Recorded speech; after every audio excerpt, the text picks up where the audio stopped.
이렇게 새로운 찬양 하나씩 배워가는 게 너무 좋은 것 같아요. 너무 가사도 참 의미가 있고요. 우리 말씀 보겠습니다. 하나님께서 우리 조금 먹먹한 것 같아요. 소리가 조금만 선명하게 좀 부탁드릴게요. 시편 1편의 말씀입니다. 오늘 하나님께서 우리에게 주신 말씀은 시편 1편의 말씀이고, 혹시 없는 분은 여기 뒷면에 있으니까 함께 보시면 좋겠습니다. 우리 시편 1편의 말씀을 제가 한 절 여러분이 한 절 우리 교독하겠습니다. 교독이라는 것은 서로 번갈아가면서 있는 거죠. 그런 사이에 은지한 거 아니에요? 안녕하세요. 복 있는 사람은 악인의 꾀를 따르지 아니하며 죄인의 길에 서지 아니하며 오만한 자의 자리에 앉지 아니하며 주님의 율법을 즐거워하며 밤낮 율법을 묵상하는 사람이다. 그는 시냇가에 심은 나무가 철 따라 열매를 맺으며 그 입이 시들지 아니함 같으니 하는 일마다 잘 될 것이다.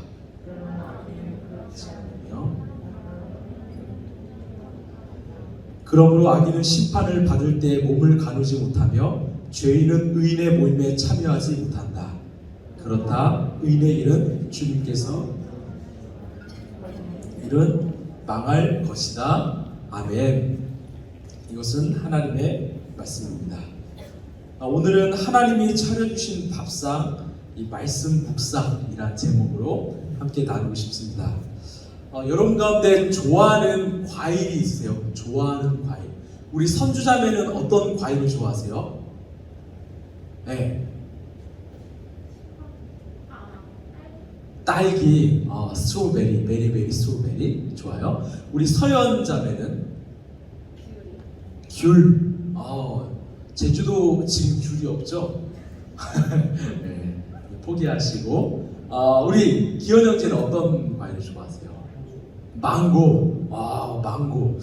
이제 우리나라도 망고를 좀 재배할 수 있을 것 같은데, 날씨가 더워서. 맞아요. 망고 엄청 달죠. 우리 은지 자매는 어떤 과일을 좋아하세요? 바나나. 몽키 바나나. 네, 좋아요. 네. 너 나한테 바나나? 네, 죄송해요. 자, 저는 수박을 참 좋아해요.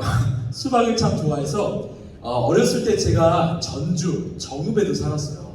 그러니까 수박 중에 king 수박이 어디 수박인 줄 아세요? 어디 수박이에요? 맞아요. 고창 수박이에요. 고창 수박이 비싼 거는요 10만 원을 넘어서요. 정말 비싸요. 네. 근데 하루는 어머니께서 그 귀한 고창 수박을 가져오셔가지고 이제 써시는 거예요. 그리고 통 안에 통째로 넣으셨어요. 제가 그걸 봤죠. 어떻게 했을까요? 몰래 쑥 가서 통째로 그 그릇을 다 꺼내가지고 막 먹고 있었어요. 네, 이런 거죠. 네, 그 비싼 수박을 막 처묵처묵 하고 있으니까 어머니 갑자기 딱 보시고 오신 거예요. 저에게 뭐라 말씀하시냐면, 누리야 너 그렇게 먹다가 네 얼굴 수박 된다 이러시는 거예요. 제가 깜짝 놀래가지고 진짜 내가 수박이 된다고 해서 화장실에 가보니까 진짜 얼굴이 막 수박처럼 빨개 있는 거예요. 깜짝 놀라서 어떻게 했을까? 제가 그릇을 닫고 냉장고에 넣어놨어요. 그것을 보시는 어머니는 너무나 행복해 하셨죠. 이제 그만 먹겠구나. 사실 그때를 생각해보면 어머니가 저에게 장난을 치시는 거예요. 근데 어머니께서 하신 말씀이 진리더라고요. 무슨 말이에요? 우리의 삶은요, 우리가 오늘 무엇을 먹느냐에 따라서 달라진다는 거예요. 내가 평소에 무엇을 즐겨 먹느냐에 따라서 우리의 인생과 우리의 삶의 정체성이 달라집니다. 예를 들어서요, 세계 많은 나라는 고유의 음식들이 있어요. 예를 들어 이태리에는 뭐가 있죠? 이태리는 네? 파스타, 그죠? 파스타, 피자 이런 게 있어요.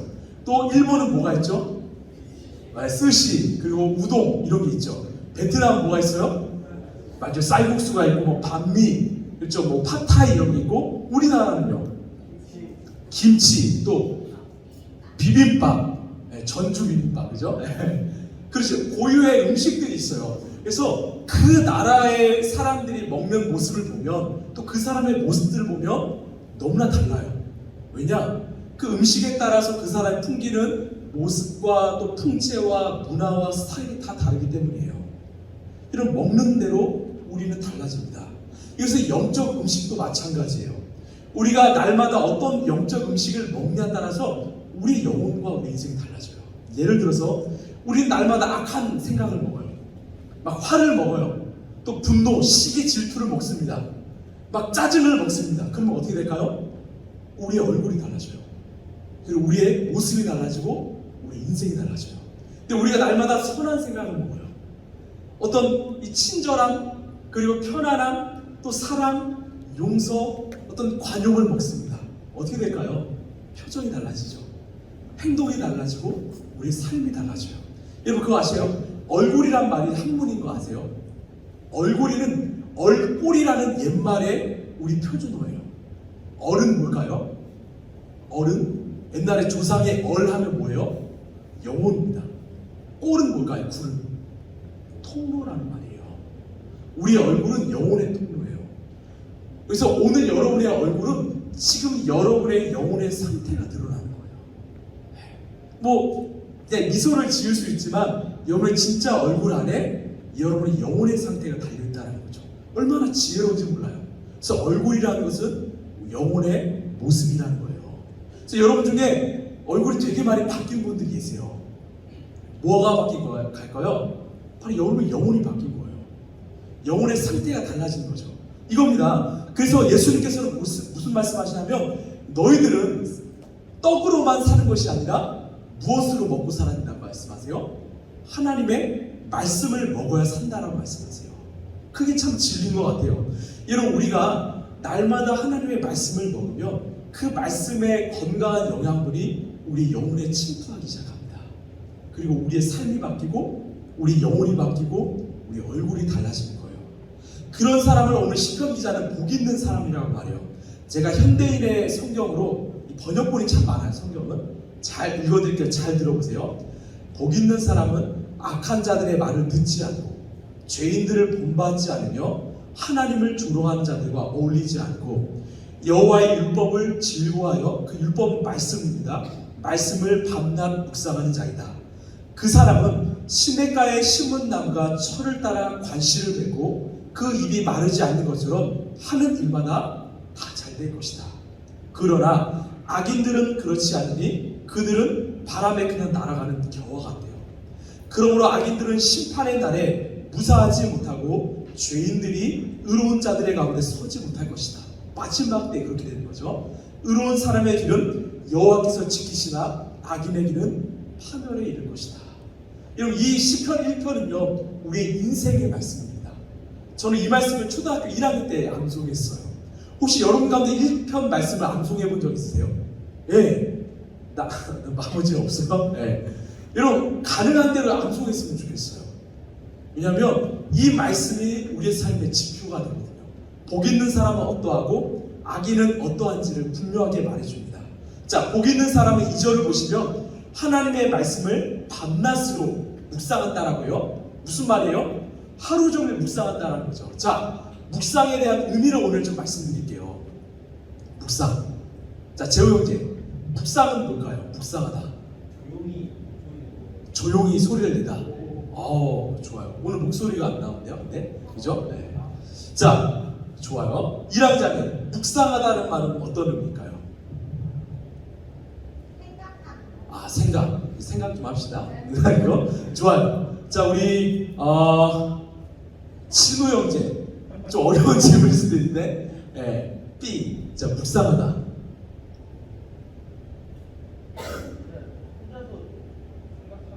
좀 맞아요. 혼자서 생각 좋아요. 내 삶을 성찰. 좋습니다. 아주 다 철학자 같아요. 맞아요. 이게 묵상의 의미예요. 근데 묵상의 의미를 조금 다르게 표현해 볼게요. 한번 보여주실래요? 자, 묵상하다가 히브리어로 하가라고 하는데 원래 뜻은 맞아요. 중얼거리다, 목졸이다, 어떤 생각하다, 성찰하다인데 이 시대에 지금은 돌아가셨지만 그 영성가인 유진 피터스 목사님이 묵상을 개가 뼈다귀를 빨아먹다라고 표현했어요. 무슨 의미일까요? 개가 뼈다귀를 빨아먹는 게 묵상이래요. 그래서 이렇게 이야기하셨어요. 잘 보세요. 몇 년 전 큰 뼈다귀를 좋아하는 개를 키운 적이 있다. 녀석은 운이 좋았다. 우리 집은 이 몬테나주의 숲이 우거진 언덕에 있었다. 녀석은 숲속에서 주로 동물의 정강이 뼈, 큰 뼈죠. 주옥을 했다. 녀석은 뼈를 물고 이리저리 굴리며 혀로 핥았다. 그것을 기쁘게 즐겼다. 전혀 서두르지 않았다. 두어 시간 즐기던 녀석은 뼈를 자신만의 장소에 묻었고 다음날 다시 돌아와서 뼈를 꺼냈다. 그리고 또 이리저리 물고 빨았다. 그 뼈는 약 일주일 정도 갔다. 여러분 장면이 좀 생각나세요? 뼈 하나를 어디서 찾은 거예요. 어떻게 했어요? 그냥 물고 끝냈어요? 아니에요. 물고 빨고 깨물어 먹고 마치 우리가 어린아이 사탕 막 빨아먹듯이 빨고 또 이 두어 시간 빨다가 숨겨놨다가 또 그 다음날 또 꺼내서 다시 물고 빨고 일주일 동안. 왜 이렇게 표현했을까요? 이 뼈는 무엇을 상징할까요? 바로 말씀입니다. 이게 묵상하다라는 의미라는 거예요. 우리는 묵상한다면 마치 그냥 한번 쭉 보면서 그냥 눈으로 쓱 훑어보고 끝냈다라고 생각할 수 있지만 진짜 묵상의 의미는 말씀 한 구절을 마치 뼈처럼 물고 빨고 또 쪽쪽 빨고 다시 빨고 하면서 끝까지 계속 되새김하면서 생각하고 다시 떠올리고 암송하고 우리의 삶에 적용하는 이 모든 행동이 묵상이라는 의미라는 거예요. 여러분 그렇다면 우리는 하루에 몇 번 말씀을 묵상해야 될까요? 아침에 한 번만 해야 될까요? 아니면 저녁까지 2번 해야 될까요? 아닙니다. 여러분 삶 가운데 평온할 때이든지 아니면 위기와 어떤 염려와 고난과 걱정, 두려움이 찾아올 때마다 우린 다시 묵상해야 돼요. 꺼내야 됩니다. 그것이 10번이든 100번이든 1000번이든 우리는 또 묵상하고 또 묵상해야 돼요. 그게 묵상의 진짜 의미예요. 자, 이렇게 묵상하는 사람은 어떻게 된다라고 성경은 말하냐면 시냇가에 심은 나무가 된다는 거예요. 그냥 나무도 아니고 시냇가에 심은 큰 나무가 된대요. 그 나무가 어떻게 된대요? 열매를 맺고 잎사귀가 마르지 않는데요. 무슨 말이냐면 얼마나 건강한지요. 그 뿌리를 통해서 시냇물에 물을 흡수하는 거죠. 또 이 큰 잎사귀를 통해서 광합성으로 영양분을 받아내고 또 뿌리를 통해서 토양에 좋은 영양분을 끌어오르는 거. 그러니까 그 나무는 너무나 건강해서 어떤 인생의 고난과 시험과 바람이 와도 흔들리지 않아요. 때마다 많은 열매를 맺어요. 잎사귀가 마르지 않아요. 많은 사람들이 찾아와요. 그런 인생이 된다라는 게 묵상하는 인생이에요. 그런 반대로 그렇지 않은 인생은 어떻게 된단 말이에요? 바람에 날리는 겨와 같대요. 무슨 말이에요? 그냥 바람이 불면 날아가는 인생이에요. 고난에 따라서 이리 날아갔다가 저리 흔들렸다가 갈팡질팡하다가 늘 쓰러지는 인생. 그게 바로 묵상하지 않는 인생이라고 오늘 성경은 분명하게 말합니다. 저도 그래서 예수님을 인격적으로 고등학교 때 만나고 처음 했던 결심이 뭐냐면 내가 성경을 좀 묵상해야겠다는 결심이었어요. 그래서 저는 말씀을 펴서 정말 꼼꼼히 한번 묵상해봤어요. 또 좋은 말씀은 밑줄도 쳐보고 암송도 해보고. 그러니까 제 인생이 늘 쉽게 흔들렸는데 그날 이후부터는 쉽게 흔들리지 않더라고요. 견고히 쓰더라고요. 무슨 힘이에요? 묵상의 힘입니다. 여러분 가운데 오랫동안 신앙생활을 하지만 이 신앙이 정체되어 있거나 아니면 지금 뒤로 퇴보하고 있는 분이 있다면 이유는 하나입니다. 묵상을 소홀히 하고 있기 때문이에요. 말씀을 먹지 않기 때문에 쉽게 흔들린다는 거죠. 내 영양분이 없고 영적 허기를 느낀다는 거죠. 여러분 기억하십시오. 우리의 신앙은요, 우리의 인생은 내가 얼마나 오랫동안 예수를 믿었냐, 내가 믿음의 몇 대째이냐, 이것이 우리의 신앙과 인생을 보장하는 것이 아니라 비록 내가 예수를 믿은 지 6개월밖에 되지 않았더라도 날마다 말씀을 묵상하고 있다면 그 인생은 성숙한 인생이라고 성경은 분명히 말합니다. 여러분은 어떠하세요? 혹시 바쁘다는 이유로 그냥 누군가 떠먹여주는 말씀만 먹고 살아가는 그런 아이와 같은 신앙입니까? 아니면 내가 스스로 숟가락으로 말씀을 퍼서 먹는 더 성숙한 어른과 같은 신앙입니까? 저 여러분이 정말 성숙한 신앙이 되었으면 좋겠어요. 자, 미국의 복음주의자 목사님이 이 A.W. 토저라는 목사님이 이런 말을 했어요. 하나님을 추구하라는 책에서 보면 성경은 그 자체로서 목적이 아니라 하나님 사람들을 하나님께로 이끄는 수단이란 말이에요. 성경을 통해 우리는 그분 안으로 들어가고 그분의 임재 안에서 즐거워하며 그분의 달콤함을 맛본다라는 거죠. 그래서 예수님은 당시의 신앙인들에게 이렇게 말씀하셨어요. 너희가 성경을 연구하는 것은 영원한 생명이 그 안에 있다고 생각하기 때문이다. 성경은 나 하나님에 대해서 증언하고 있다. 그런데 너희는 생명을 얻으러 나에게 오려고 하지 않는다라는 거예요. 자, 무슨 의미냐면 하나님께서 이 성경을 우리에게 주신 이유는 이 말씀을 통해서 하나님께 점점 더 나와서 그분과 만나고 교제함으로 그분이 주신 힘과 능력과 생명을 얻기 위함이라는 거예요. 자, 묵상을 어떻게 표현할 수 있느냐면 우리 기현 형님 잠깐 나와볼래요? 네, 컴온 베이비. 네, 좋아요. 자, 제가 그래서 성경은 따라합시다. 끈이라고 상상할 수 있는 것 같아요. 어떤 의미냐면요, 이게 성경이에요. 그리고 우리 기현 형제가 하나님이에요. 저는 이제 오늘 초신자예요. 네, 하나님 뭐 하세요? 네, 저 운동을 하고 있네요. 자, 어떤 의미냐면 이제 묵상을 하는 거예요. 성경을 펴서 수고하고 무거운 짐진 자들아 다 내게 오라 내가 너희를 쉬게 하리라. 아멘. 또 한 발짝 나가요. 또 말씀을 읽죠. 눈물을 흘리며 씨를 뿌린 자는 기쁨으로 거두리라. 아멘. 믿습니다. 또 묵상하는 거예요. 내가 내게 명령하는 것이 아니냐 너는 강하고 담대하라. 그러겠습니다 하고 또 나가는 거죠. 나의 영혼이 잠잠히 하나님만 바라며 나의 구원이 그에게서 나옵니다. 점점 읽으면 읽을수록 하나님을 알게 돼요. 그리고 나의 힘이 되신 여호와여 내가 주를 사랑하나이다. 항상 기뻐하라. 쉬지 말고 기도하라. 범사에 감사하라. 이는 너희를 향하신 하나님의 뜻입니다. 그리고 어떻게 됩니까? 이 하나님과 하나가 되는 거예요. 이 하나님 안에서 이제 그 말씀을 누리고 묵상하면서 이 하나님이 주시는 힘과 은혜를 경험하는 거예요. 하나님 들어가세요? 오해됐죠? 네, 박수 한번 줄까요? 네. 자주 이런 시간을 좀 가져야겠어요. 무슨 말이냐? 묵상이라는 것은, 그 성경이라는 것은 이 끈으로 우리에게 주신 것들을 가지고 하나님께 나아가는 거예요. 그럼 결국 그 하나님을 만남을 통해서 그 안에 누릴 수 있는 놀라운 은혜가 있다는 거죠. 근데 많은 사람들이 성경을 연구하는데 마치 성경을 읽으면서 하나님 앞에까지 왔는데 그 하나님을 앞에 두고도 다시 돌아가는 것과 같아요. 그 하나님과 만나서 누리고 어떤 즐겨야 되는데 그 하나님을 앞에 두고도 다시 돌아오는 모습과 같다라는 거죠. 여러분, 성경을 묵상하는 건 참 중요합니다. 정말 우리 인생이 달라져요. 우리 영혼이 살아나거든요. 우리 인생이 흔들리지 않거든요. 열매를 맺거든요. 그런데 어떻게 해야 될까요? 많은 교회에서 성경을 읽어라고 얘기를 하는데 어떻게 묵상해야 될지를 잘 안 알려줘요. 오늘 좀 그런 이야기를 좀 나누고 싶습니다. 여러분, 묵상은요 두 가지가 필요해요. 시간과 장소가 필요합니다. 내가 성경을 볼 수 있는, 집중할 수 있는 장소와 그 시간이 참 필요해요. 그리고 묵상은 그냥 아까 말씀드린 것처럼 그냥 성경을 펴서 훅 넘기는 것이 아니라 정말 한 구절 한 구절을 곱씹어 보면서 마치 개가 그 뼈를 빨듯이 물고 빨고 계속 맛보면서 이 말씀을 나 자신에게 한번 어떤 기준으로 돌아보는 거예요. 성찰해 보는 거죠. 비추어 보는 거죠.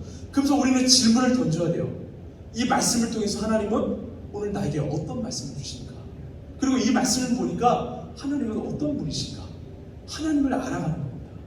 아, 그런 분이시구나. 아, 그래서 나에게 이런 말씀을 주시는구나. 그리고 깨달은 점이 있다면 여러분만의 노트에 기록하는 거예요. 기록하는 것으로 기도하는 겁니다. 그 기도하는 것을 살아내보는 겁니다. 그게 묵상입니다.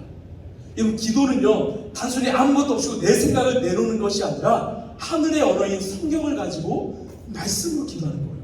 그게 온전한 기도라고 하죠. 그걸 살아내보는 겁니다. 그러면 그 말씀이 내 머리를 통과해서 내 가슴으로, 내 가슴에서 내 손과 발로 내 삶으로 나가요. 그러면 복 있는 인생이 되는 것이죠. 저는 길을 가다가든 운전을 하다가든 종종 말씀을 듣습니다. 제가 오늘 여러분께 소개시켜주고 싶은 이 성경 어플이 하나 있는데 뭐냐면, 혹시 드라마 바이블 들어본 적 있어요? 네. 드라마 바이블을 여러분 한번 까시면 좋겠어요. 지금은 공동체 성경 읽기라고 바뀌었어요. 근데 이것은 100명의 크리스찬 연예인들과 성우들이 함께 녹음한 거예요. 그래서 그냥 천재, 태초에 하나님이 천재를 창조한 이게 아니라 태초에 하나님이 막 아브라함 막 이러고 예 하나 이러요. 정말 이 성경이 이야기처럼 들려요. 드라마 바이블이에요. 그래서 여러분 다운받아 보시면 뭐 차인표, 뭐 권호중, 장광, 뭐 정선이 여러 가지 배우들, 연예인들이 녹음을 4년 동안 했어요. 아주 프로젝트죠. 이것들을 그냥 배포했기 때문에 한번 들어보시면 좋겠어요. 또 하나요. 제가 오늘 이 메시지 성경을 갖고 왔는데 혹시 메시지 성경 집에 있으신 분 계세요? 없어요? 네. 유진 피터슨 목사님이 번역한 책인데 성경이 좀 어려우면 이 책이 너무 큰 도움이 될 거예요. 현대어로 바꿔준 성경인데 정말 그 성경의 의미를 잘 표현하고 있어요. 그래서 여러분이 메시지 성경을 하나 사셔서 묵상하셔도 큰 도움이 되실 거예요. 네. 정말 저에게 고맙다고 하실 거예요. 꼭 한번 보세요. 자, 여러분 우리가 이렇게 아침에 일어나서 시간을 내서 묵상하면 묵상할수록 또 생각나면 포스트잇에 써서 벽에 붙이고 또 내 책상에 붙이고 또 어떨 때는 말씀을 암송하고 기록하고 이런 행동들이 온 우리의 묵상이고 이것을 통해서 우리의 삶은 조금씩 변화된다는 거죠. 제가 최근에 시편 126편 말씀을 묵상했습니다. 이 말씀이었어요. 눈물을 흘리며 씨를 뿌리는 사람은 기쁨으로 거둔다. 울며 씨를 뿌리러 나가는 사람은 기쁨으로 단을 가지고 돌아온다. 어디서 본 적 있으시죠? 제가 한 3주 전에 했던 말씀의 내용과 다르죠. 제가 이 말씀을 묵상하고 나서 그 말씀을 준비하는 거예요. 맞아. 우리는 오늘 뿌리는 씨앗으로 단을 거두는 사람인데. 근데 이 말씀이 주는 은혜가 뭐냐면 눈물로 뿌린대요. 무슨 말이에요? 힘들다라는 거죠. 세상은 이렇게 살라고 하는데 우리는 반대로 이렇게 살려고 몸부림친다라는 거예요. 근데 결론은 뭐예요? 이 말씀에 나중에 기쁨으로 단을 거둔다라는 거예요. 이게 은혜죠. 말씀이 이미 우리 삶을 예언하고 있는 거죠. 그래서 우리는 오늘 눈물로 뿌리지만 그 기쁨으로 단을 거두는 그날을 위해서 살아가는 거죠. 이게 말씀이 우리 인생에 주는 메시지입니다. 그래서 저는요, 제주도에 우리가 수련회를 가서도 그냥 걷게 하는 거 아니에요. 막 여러분 힘들게 하려고 제가 걷기 준비한 줄 아시죠? 네, 맞아요. 그것도 맞고요. 근데 그렇진 않고 매일매일 이제 묵상 말씀을 드릴 거예요. 그 묵상 말씀을 가지고 걸으면서 생각나는 거 있으면 메모장에 적고 또 저녁에 갔다 와서 함께 나누고 이런 시간을 좀 갖고 싶어요. 그러니까 여러분 걱정하지 마시고 열심히 걸으시면 돼요. 이런 말씀이 있고 또 이런 표현이 있어요. 시편 119편 11절 말씀 보면 내가 주님께 범죄하지 않으려고 주의 말씀을 내 마음속에 깊이 간직합니다. 이게 묵상이에요. 내가 하나님께 범죄하지 않으려고 말씀을 내 마음에 간직합니다라는 거예요. 무슨 말이냐면 하나님께서 이 말씀을 나에게 특별히 주시는 말씀으로 내가 받아들이는 거예요. 아마 큐티하는 친구들은 그 하루의 말씀이 내게 주신 말씀으로 받아들여요. 또 통독하는 친구들은 또 그 통독의 말씀을 내게 주시는 말씀으로 받아들여요. 근데 신기한 건요, 그렇게 통독하거나 묵상하며 신기하게 왜 내 삶에 주시는 정말 힘이 되는 말씀으로 들려요. 이런 질문이 던져요. 하나님 내 삶 어떻게 하시지? 이렇게 어떻게 나한테 필요한 말씀을 주시지? 왜 그럴까요? 성경은 이렇게 말합니다. 히브리서 기자가 이렇게 고백해요. 자, 띄워주실래요? 하나님의 말씀은 살아있어요. 그래서 어떤 말이냐면 마음에 품은 생각과 의도를 밝혀낸다는 거죠. 왜? 말씀은 살아있기 때문에. 하나님 앞에는 아무 피조물도 숨겨진 것이 없어요. 숨길 수 없다는 거예요. 모든 것이 그 눈앞에 벌거숭이로 다 드러난다는 거죠. 여러분 마음은 다 들통나 있습니다. 여러분을 숨길 수 있어요. 근데 여러분 앞에 계신 하나님은 앞에 숨길 수가 없죠. 우리는 그 앞에 모든 것을 다 드러내놓아야 합니다. 네. 말씀 앞에 서 있다면 그 말씀이 우리의 삶을 고발합니다. 너 왜 이렇게 살고 있느냐? 너 지금 제대로 가고 있냐? 말씀이 우리의 삶을 찌르기 시작해요. 왜? 살아있기 때문에, 알고 있기 때문에. 거기에 맞는 처방전을 우리에게 주시는 겁니다. 그게 묵상의 진짜 의미죠. 또 여러분 가운데 그 말씀을 내 마음에 깊이 간직하는 하나의 또 방법은 말씀을 입으로 읽어보는 거예요.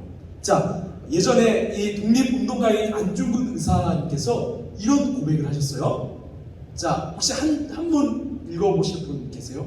오늘 승혜자매 오면 시켜보려 했는데 자, 안 와서 어디? 이랑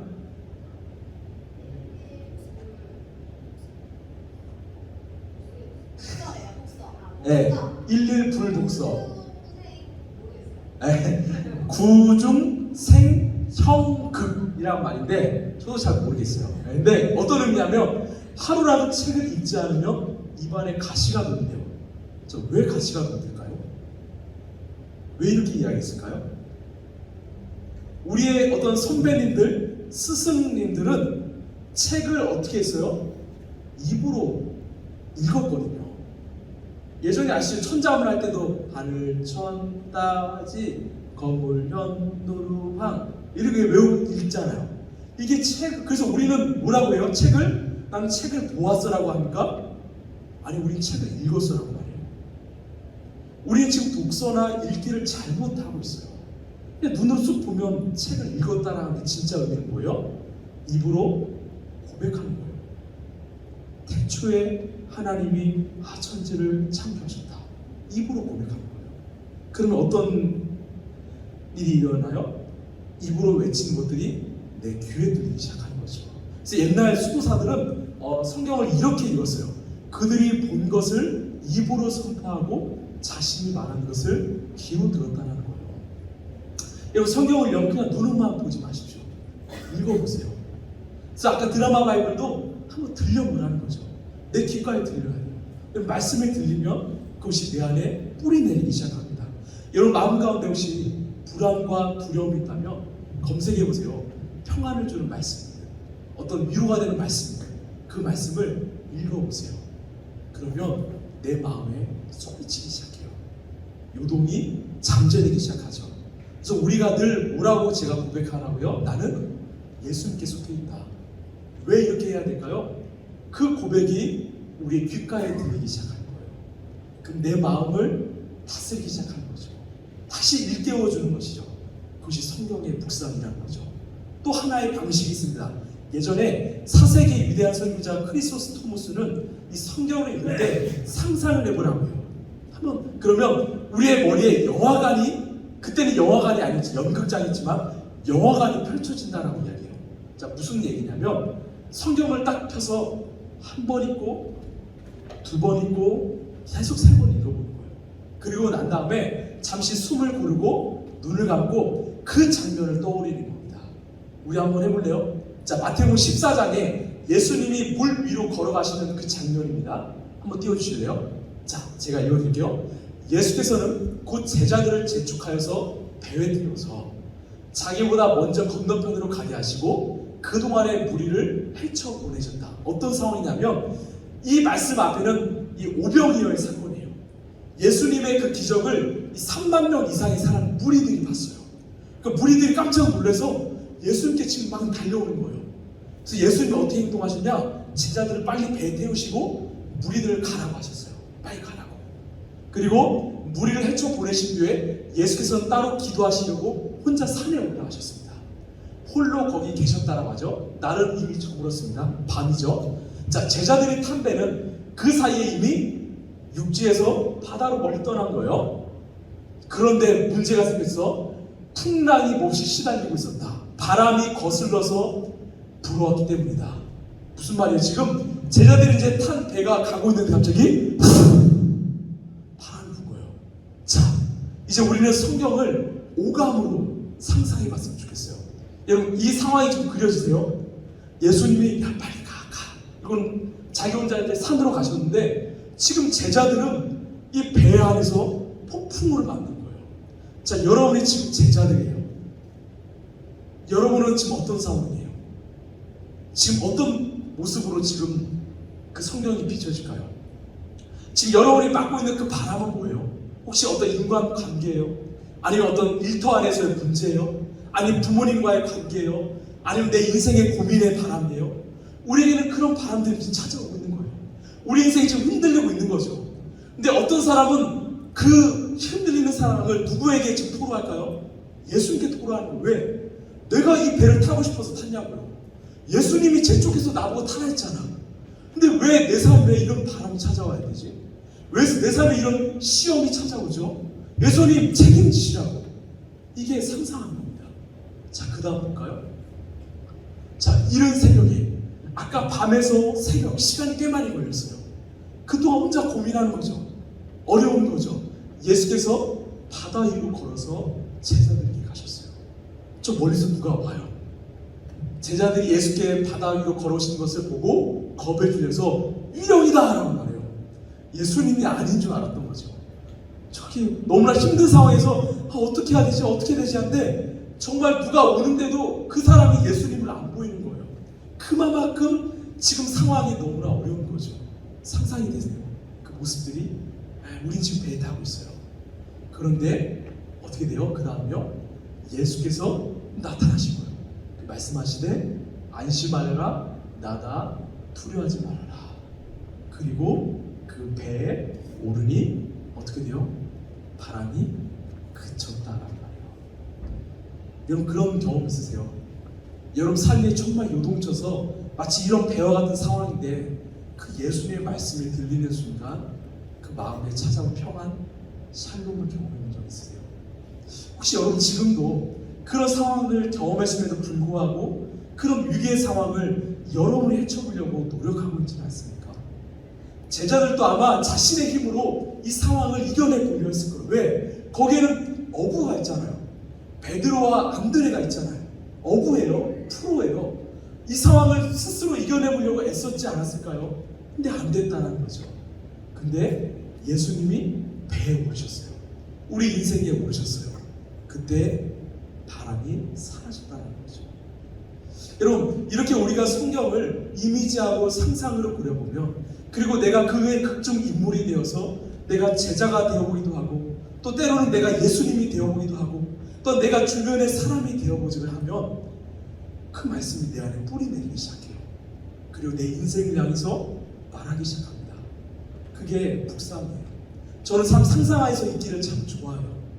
막 그 장면을 한번 떠올려보는 걸 참 좋아해요. 왜? 그러면 보이거든요. 그 말씀과 한 구절 한 구절 사이에 상황들이 보이거든요. 또 마지막으로 성경의 중요한 말씀이나 힘이 되는 말씀을 암송하는 건 참 좋습니다. 이 12세기 베네딕토의 수사 윌리엄 테이리는 이렇게 말했어요. 한번 보여주실래요? 읽는 것 중 일부를 매일 기억이란 위에 넣고 소화시켜야 된다. 그리고 때로는 그것을 되새김질하기 위해 수시로 꺼내야 된다는 말이에요. 마치 소가 음식을 먹고 이 되새김질하는 거 아시죠? 다시 꺼내고 다시 꺼내는 것처럼 이 우리의 기억이란 위에 넣고 다시 꺼내라는 거예요. 무슨 말이냐면 암송을 하라는 거죠. 내 머리로 기억해 보자는 거죠. 그래서 제가 여러분을 위해서 혹시 필요한 분들은 성경의 중요한 64구절이 있는 이 말씀을 준비했어요. 이 말씀만 여러분이 알고 외워도 아마 여러분 인생에 큰 도움이 되실 거예요. 특별히 영어로도 돼 있어요. 네. 그래서 여러분이 정말 올 한 해 남은 시간 동안 이것을 한번 외워보셔도 참 좋을 것 같아요. 이따 가져가시면 되는데 왜냐하면 여러분 우리가 늘 성경을 가지고 있을 수가 없습니다.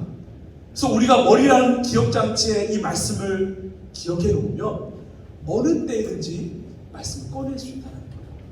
아까 제가 물었던 거 여러분 인생의 말씀 구절 왜 우리는 그것을 암송해야 될까요? 내가 흔들릴 때마다 그 말씀을 통해서 내 삶이 다시 원래 자리로 돌아오기 때문이죠.